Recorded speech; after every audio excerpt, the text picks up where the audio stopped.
علامات کبریٰ کر سکے، بڑی علامتیں جو کہ بالکل خرق عادت کے انداز میں، جن کا معاملہ جو ہے وہ آپ کے ناپ تول میں نہیں آ سکتا، آپ کی کیمسٹری فزکس اس کا جو ہے وہ نہیں کر سکتی، ادراک ہوگا یہ قیامت کی۔ ان میں نمبر ایک کیا ہے؟ ایک بہت بڑا دھواں آئے گا، پوری دنیا کو لپیٹے گا۔ نمبر دو، دجال کا ظہور ہوگا، جو اپنی خدائی کا دعویٰ لے کر آئے گا اور بنوائے گا۔ اس کے ہاتھ میں ہو جائیں گے، قبضے میں ہو جائیں گے سارے ذرائع پیداوار، اس کی طرف پہلا قدم اٹھ چکا ہو، ٹرپس کے نام سے معاہدہ ہو چکا ہے۔ کوئی ملک اپنا بیج پیدا نہیں کر سکتا، یہ بیج ہم نے ڈیولپ کیے ہیں۔ ان کے ڈیولپمنٹ سے پہلے تم ایک ایکڑ سے کتنی گندم لیتے تھے، آج کتنی لے رہے ہیں؟ کس بنا پر؟ جینیٹکس کا جو کام ہم نے کیا ہے اس کی بنا پر ہونا، تو ہمارا حق ہے، اس کی رائلٹی ہمارے پاس آنی چاہیے۔ لہذا صرف ان اداروں سے، ملٹی نیشنل سے خریدا جائے گا بیج، اور بیج بھی وہ دیں گے وہ کہ جس سے جو فصل اگے گی وہ بیج نہیں لا سکتے، وہ بیج کا کام نہیں کر سکتے۔ جیسے آپ کو معلوم ہے کہ آپ کے یہاں جو گوشت کھایا جاتا ہے مرغے کا، تو مرغا وہ جو ہے اس میں، مرغا ہو یا مرغی ہو، اس کے اندر کوئی وہ کیفیت ہی نہیں ہے۔ ان کے انڈے جو ہے ان سے آپ بچے حاصل نہیں کر سکتے، ہے تو انڈا، دیکھنے کو تو انڈا ہے، لیکن وہ بنڈا جو ہے اس سے بچہ تو نہیں حاصل کر سکتے۔ ایسے ہی وہ گندم کا بیج دیں گے، نظر آئے گی گندم، لیکن اس کے اندر وہ صلاحیت نہیں ہے کہ اس سے جو فصل اگے گی اس کا نتیجہ جو ہے وہ بھی آپ لے سکتے۔ یہ ہونا ہے، اللہ جانے، قدم اٹھ رہے ہیں ادھر۔ پھر یہ ہے کہ دابۃ الارض، زمین سے ایک حیوان نمودار ہوگا، زمین شق ہوگی۔ ابھی میں کہہ رہا ہوں خرق عادت ہے، یہ چیزیں وہ نہیں ہیں جو ہماری کسی حساب کتاب میں جو باتیں پہلے آئی ہیں وہ تو حساب کتاب میں آ رہی ہیں، ساری سمجھ میں آ رہی ہیں، ساری چیزیں مشاہدہ ان کا ہو رہا ہے۔ لیکن یہ ہے کہ دابۃ الارض، یہ کہتے ہیں کہ کوہ صفا، اس میں تو نہیں ہے حدیث میں، کوہ صفا پھٹے گا اور اس میں سے ایک حیوان دابہ وہ ظاہر ہوگا، جو اسی لیے فرمایا ہے وَإِذَا وَقَعَ الْقَوْلُ عَلَيْهِمْ أَخْرَجْنَا لَهُمْ دَابَّةً مِّنَ الْأَرْضِ تُكَلِّمُهُمْ، تو ہم اندر سے پیٹ کے چیر کر زمین کے پیٹ کو ایک حیوان کو برآمد کریں گے جو انسانوں سے بات کرے گا، گفتگو کرے گا۔ نمبر 4، طلوع الشمس من المغرب، یہ بھی خرق عادت، سورج تو طلوع ہوتا ہے مشرق سے، غروب ہوتا ہے مغرب میں، لیکن اس وقت معاملہ الٹا ہوتا ہے۔ یعنی جو کائنات کے اندر جو گڑبڑ ہوگی کچھ سمجھ میں بات آتی ہے کہ یہ معاملہ جو ہے، یہ تو اس پورے سولر سسٹم کو اگر بدل دیتے ہیں تو مشرق مغرب ہو جانا، مغرب مشرق ہو جانا، سمجھ میں آنے والی بات ہے۔ اس کے بعد ہے عیسیٰ ابن مریم کا نزول، جس کے بارے میں آج میں نے گفتگو کی ہے تفصیل سے۔ یہ نزول ہونا ہے، یہ علامات قیامت میں سے حضور نے بیان فرمایا ہے، اور قرآن مجید کی جو اصطلاحات ہیں اس کے حوالے سے میں نص قطعی جو ہے وہ میں آپ کے سامنے رکھ چکا ہوں۔ پھر یاجوج ماجوج کا ایک معاملہ ہے، یہ میں ابھی اس وقت زیادہ اس پر بات نہیں کر سکتا۔ حضرت عیسیٰ علیہ السلام کے نزول کے بعد دو کام ہوں گے، یہودیوں کا قلع قمع ختم، تمام یہود، ایک کام تو یہ ہو، اور نمبر 2 عیسائیت کا ختم ہو جانا، عیسائیت کی نفی کر دیں گے، بھائی تم مجھے خدا کا بیٹا بنائے بیٹھے ہو، میں تم خدا کا بیٹا نہیں ہوں، میں تو اس کا بندہ ہوں، رسول ہوں، میں نے تم سے کب کہا تھا کہ مجھے خدا کا بیٹا بناؤ۔ نمبر 2 یہ کہ وہ خنزیر کو قتل کر دیں گے، یعنی یہ تم نے خنزیر کب سے کھانا شروع کر دیا؟ میں تو تم کو نکاح اجازت دے کر گیا تھا، یہ تو شریعت موسوی میں حرام تھا، اور میں کہہ کر گیا تھا کہ یہی شریعت تم پر لاگو رہے گی، ہاؤ کم تم نے کیسے؟ آج بھی بہت سے رومن کیتھولکس جو ہے وہ سور نہیں کھاتے، وہ ہے ان کے اندر کچھ نہ کچھ بعض جو ہے جو حضرت عیسیٰ کی تعلیمات کا کچھ اثر ان کے ہاں ہے۔ میں تو ایک مرتبہ، یہ 1971 کی بات ہے، 4-5 دن کے لیے برسلز میں رکا تھا، اس لیے کہ وہاں مجھے ایک صاحب نے خط لکھا تھا کہ وہاں ایک نوجوان ہے، ابھی اس ایمان لایا ہے، اور اس کے کچھ مسائل ہیں، ہم کوشش کر رہے ہیں ان کے مسائل حل کریں، آپ بھی جا رہے ہیں۔ میں انگلینڈ جا رہا تھا تو واپسی پر آپ ان کے یہاں چند دن ٹھہرے، میں حیران ہوا، ویسے اس نے مجھے اپنے گھر ٹھہرایا نہیں، اس لیے کہ ماں باپ تو اس کے کرسچن تھے، اور پولیس کا چیف آفیسر اس کا باپ تھا، چیف آف پولیس فورس۔ اس نے مجھ سے ایک دن کھانے پہ بلایا، جیسے ہوٹل میں ٹھہرایا، اس نے کہا آپ اطمینان سے یہاں کھانا کھائیں، اس گھر میں نہ آج تک کوئی شراب کی بوند آئی ہے اور نہ ہی کوئی بوٹی آئی ہے سور۔ Roman Catholics. اب اکلوتا بیٹا تھا عبدالعزیز، نے بعد میں نام رکھا، وان کینٹر اس کا نام تھا جو کہ اوریجنل تھا، پھر اس نے نام رکھا عبدالعزیز وان کینٹر، پرانا نام بھی بہرحال نہایت خوبصورت۔ 28 سال کی عمر تھی اور اس وقت میں نے دیکھا تھا کہ اس کی فقہی معلومات جو ہے میری معلومات سے 10 گنا زیادہ۔ اس کی وجہ کیا ہے؟ وہ گیا تھا موراکو میں ایز اے ٹیچر ملازمت کرنے، پیسہ کمانے، وہاں وہ مسلمانوں سے اس کا ہوا ربط ضبط ہوا، اسلام کی تعلیمات سامنے آئی، اسلام لے آیا۔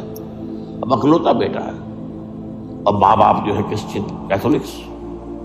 جب وہاں سے واپس آیا تو پھر کہتے ہیں کہ ہمارے درمیان ایک معاہدہ ہے، وی آر لیونگ ٹوگیدر، لیکن یہ معاہدہ ہے ہم مذہب پہ بات نہیں کریں گے، بس باقی جو بھی ہے وہ ساتھ رہ رہے ہیں۔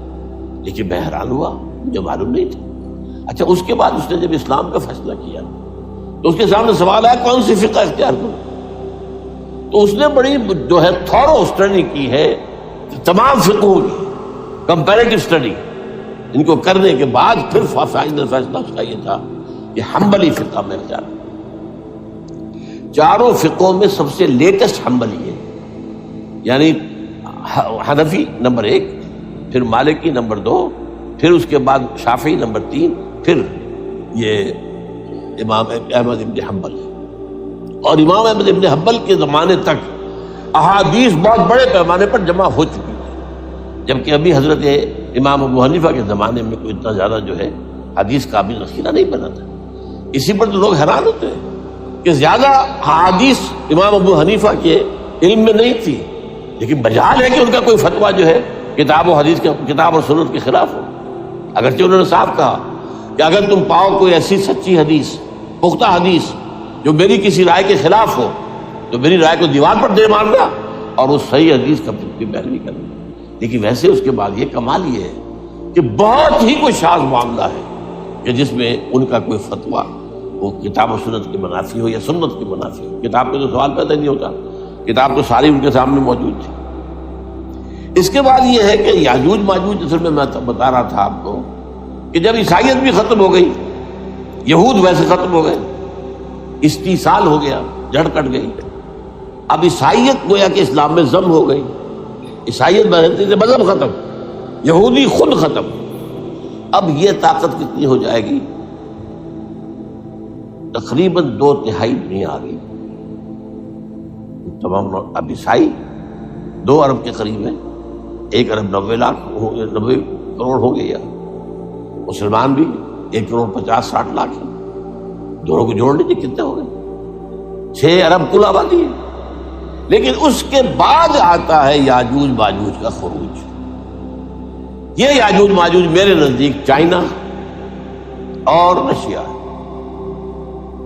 ان کی مجموعی طاقت اتنی ہوگی اور یہ اس طرح آئیں گے ہر اونچائی پر سے اترتے ہوئے، پھسلتے ہوئے، جیسے 1962 میں جب وار ہوئی تھی بٹوین چائنا اینڈ انڈیا 1962 میں، تو وہ اس وقت نقشہ جو آج بھی اخبارات میں پڑھتا تھا تو یاد، waves after waves of Chinese soldiers were coming down the slopes of Himalayas۔ یہ تو وہ ہے نا جن کی تعداد کا کوئی حساب نہیں ہے۔ اور رشیا اور یہ مل کر جو ہے، میرا اندازہ یہ ہے کہ جب پہلے ملحمۃ العظمیٰ ہوگی وہ عیسائیوں اور مسلمانوں کے درمیان، اس وقت یہ دونوں پاورز نیوٹرل رہیں گی، لیکن غالباً یہ بات طے کر لیں گی کہ ویپنز آف ورلڈ جو ہے ماس ڈسٹرکشن، یہ استعمال مت کرنا۔ اگر یہ ویپنز آف ماس ڈسٹرکشن استعمال کرو گے تو ہم میدان میں آ جائیں گے۔ اس میں وہ جنگ جب ہو چکے گی، پھر حضرت عیسیٰ کو فتح حاصل ہو جائے گی، اور پھر یہ کہ یہودیت ختم ہو جائے گی، عیسائیت بطور مذہب ختم ہو کر اسلام میں ضم ہو جائے گا، پھر وہ 40 برس کا عہد حکومت ہے حضرت عیسیٰ علیہ السلام۔ لیکن جب یہ فتح ہو جائے گی ان پر، اب یاجوج ماجوج آئیں گے اور اتنی تعداد میں آئیں گے کہ بحیرہ طبریہ جو ہے اس کا سارا پانی پی جائے گا۔ یہ تو اگر آپ کو کبھی اندازہ ہو یا کوئی آپ جانے ان لوگوں کو جو ان چینیوں سے واقف ہیں، وہ کہتے ہیں زمین پر ہلتی ہوئی کوئی چیزوں سے وہ چھوڑی چھوڑ کے کھا جائیں گے۔ جہاں وہ جاتے ہیں ایز اے لیبرر، وہاں کے جو سارے کتے ہیں ختم، ساری بلیاں ختم، ہر شے وہ جو سانپ کھاتے ہیں، ہر چیز کھاتے ہیں۔ اور یہ تمام ایسٹرن کنٹریز کے اندر ہوتا ہے، بڑی ڈیلیشس ڈشز ہیں یہ، سانپ وغیرہ وغیرہ، اور یہ جس طرح کھا جائے، پانی پیے ایک قطرہ نہیں رہے گا اس پر. تو پھر جو ہے اللہ تعالیٰ اس وقت جو ہے اس میں ایک ایسی بیماری پیدا کرے گا، یہ سب مر جائے. یہ معجزے سے ہوگا، یعنی ان کے اوپر فتح جو ہے وہ عام لڑائی کے ذریعے سے نہیں ہوگی، بلکہ اس کے اوپر فتح جو ہوگی وہ اللہ تعالیٰ سے معجزہ. ایک بیماری پیدا ہوگی، سب مر جائے. اور اس کے بعد اللہ تعالیٰ ایسے پرندے بھیجے گا بڑی لمبی لمبی گردنوں والے، وہ ان سب کو کھا جائیں گے. جیسے ہمارے ہاں گدھ ہوتے ہیں وہ ان کو صاف کر دیں گے. ورنہ تو یہ ہے کہ پوری دنیا کے اندر جو بدبو اور جو پیدا ہوتا معاملہ اس سے، تو اس نوع انسانی کی بقا ممکن نہیں تھی. ان کے خاتمے کے بعد پھر یہ ہوگا کہ حکومت اسلامی جو ہے پوری دنیا میں حضرت مسیح علیہ السلام کی 45 برس وہ رہیں گے. اسی میں وہ کہلن بھی آ جائے گا، وہ فی المہد و کہلن جو میں نے شروع میں بیان کیا تھا. اسی میں پھر یہ ہے کہ وہ شادی بھی کریں گے، ان کی اولاد بھی ہوگی، اور پھر ان کا انتقال ہوگا تو حضرت حضور صلی اللہ علیہ وسلم کے حجرے میں، وہیں پر جہاں حضور اور ابو بکر اور عمر رضی اللہ تعالیٰ عنہ دفن، وہیں پہ ان کو دفن کیا جائے. اور قیامت کے دن حضور فرماتے ہیں کہ میں اور یہ تینوں ساتھ تھے. تو یہ ہے حالات و واقعات. بہرحال اس میں یہ ہے کہ یہ نوٹ کر لیجئے کہ جہاں تک ہمارے ہاں آج کل کا معاملہ ہے، میرے نزدیک میں یہ کہنے پر مجبور ہوں، جو رفع و نزول مسیح کو نہیں مانتا وہ کم سے کم منکر حدیث ضرور ہے. میں اس سے کم کا فتویٰ نہیں دے سکتا. اب یہ ہے کہ جو لوگ مہدی کو نہیں مانتے ان کا معاملہ میں مختلف سمجھتا ہوں. چند منٹ لے رہا ہوں آپ کے، اس لیے کہ ان کی حدیثیں صحیحین میں نہیں ہیں، بخاری مسلم میں نہیں. اور یہ کہ بہرحال ان کا معاملہ جو ہے وہ ایسا نہیں ہے. حضرت عیسیٰ کے آنے کا جو کچھ ہوگا وہ تو میں نے آپ کے سامنے بیان کر دیا. لیکن یہ ہے کہ حضرت مہدی ہمارے نزدیک اس میں خرق عادت کوئی ہے ہی نہیں. جیسے ہر صدی کے مجدد ہوتے ہیں، آخری صدی کے مجدد وہ ہوں گے، اور میرے نزدیک یہی آخری صدی ہے، اور اسی میں حضرت مہدی کا ظہور ہو جانا. سعودی عرب میں کوئی خانہ جنگی ہوگی کسی بادشاہ کے انتقال کو، اور پھر اس وقت یہ ظاہر ہوں گے. اس وقت ملک کے حالات کو سنبھالنے کے لیے لوگ ان کو زبردستی نکالیں گے، چھپے ہوئے ہوں گے ایک گھر میں. یہ حضرت ام سلمہ رضی اللہ تعالی عنہ کی روایت ہے کہ ایک بادشاہ کے انتقال پر یہ خانہ جنگی ہو جائے اور ایک شخص مدینے سے بھاگ کر مکے میں چھپ جائے.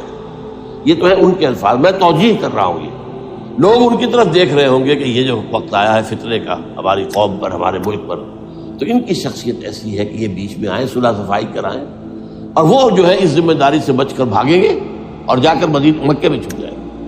پھر لوگ انہیں تلاش کر کے نکالیں گے اور زبردستی ان کے ہاتھ پر بیعت کریں گے، ورنہ وہ اتنے بڑے منصب کو. اور پھر یہ بھی ہے، ایک حدیث میں آتا ہے یصلحو فی لیلۃ واحدہ، ایک رات میں ان کی مکمل اصلاح کر دے گا. یعنی اگر کوئی تھوڑا بہت نقص اور عیب ہوا بھی، کوئی کمی کوتاہی ہوئی بھی، تو اللہ تعالیٰ ایک رات میں اصلاح کروا دے گا. لیکن ہمارے نزدیک اس قدر کوئی خرق عادت ہے ہی نہیں. البتہ جو کہتے ہیں اہل تشیع، وہ خرق عادت ہے کہ ان کے 12ویں امام جو ہے وہ بچپن ہی کے اندر اس خوف سے کہ جو بنو عباس بادشاہ ہیں وہ ان کو قتل کر دیں گے، تو وہ ایک غار میں چھپا دیے گئے. اب وہ 1200 برس سے اس غار کے اندر چھپے ہوئے، اور اس کے بعد وہ ظاہر ہوگی، وہ امام مہدی ہوں گے. اس میں خرق عادت ہے. لیکن میں یہ کہتا ہوں کہ محض خرق عادت کی بنیاد پر ہم اس کی نفی نہیں کریں گے. کیوں؟ کیا ہم یہ نہیں مانتے کہ اصحاب کہف 300 برس تک سوئے رہے؟ یہ کیا عام بات ہے؟ حضرت عزیر علیہ السلام اللہ نے انہیں موت دی، موت، اور 100 برس کے بعد زندہ کر کے اٹھا لیا. تو خرق عادت حضرت عیسیٰ کو ہم اتنا بڑا خرق عادت مانتے ہیں کہ اٹھا کر آسمان پر، تیسرے آسمان کے اوپر ہیں، موجود ہیں، اب بھی ہیں.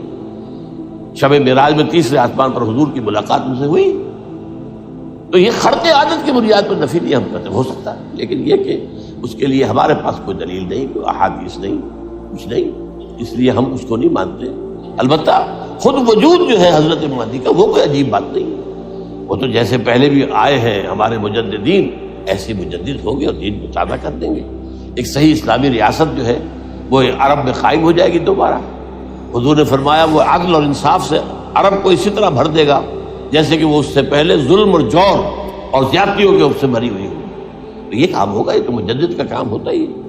اس حوالے سے لیکن بہرحال میں نے پھر بھی کہا کہ اگر احادیث کی کمزوری کی وجہ سے کہ صحیح عین میں نہیں ہے، اگر کوئی شخص انکار کرے تو مجھے کوئی اعتراض نہیں ہے، ٹھیک ہے، لیکن جو حضرت عیسیٰ کے رفع سماوی اور حضرت عیسیٰ کے نزول کا انکار کرتا ہے وہ کم سے کم، میں انہیں اور آگے کوئی فتویٰ نہیں دیتا کہ وہ کافر ہو گئے یا یہ ہو گیا یا وہ ہو گئے، لیکن منکر حدیث کے لائن میں تو وہ لازماً کھڑے ہو گئے، کیونکہ اتنی واضح اور پکی حدیثیں ہیں حضرت مسیح کے نزول کی، اور علامات قیامت میں جس طرح ان کا ذکر آتا ہے کہ اس سے انکار جو ہے وہ جب تک آپ پوری حدیث کے ذخیرے کا انکار نہ کریں اس وقت تک ممکن نہیں ہے۔ اقول قولی ھذا واستغفر اللہ لی ولکم ولسائر المسلمین۔